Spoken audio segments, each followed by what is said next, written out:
aming Pangulo. Marami pong salamat sa inyo. Ako'y iyong tagahanga, ikay akong idolo. Isang klase ng pinuno ang gamit kamay na bakal. Taong matapang, matalino at galit sa kriminal. Tanging nais ay pag-unlad ng bansa.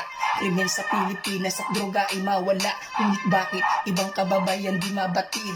Siya pa ay sisiray, imbis na magkapit-gising. Gayong ang nais mo lamang problema ay masolusyonan. Imbis na magsisihan, sana tayo'y magtulungan. Ganito ba talaga utak nating mga Pinoy? Basta kalabang kulay lalaglag sa kumunoy. Kanyang hirap, kanyang pagod at kuya.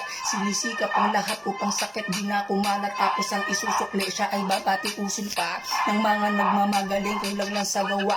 Kitang-kita kong mali pero pikit mata kong tama. Sundin ng tama, maging mabuting halimbawa. Tayo'y mga Pinoy sa isip at sa gawa. Pero ang iilan, nauna ang salita. Disiplina lamang ang kailangan ng bawat isa. Ng ating problema di naranas ay matapos na. Hihintayin mo ba ang susunod na biktima? Kung ako, sa'yo pare mag-isip-isip ka na.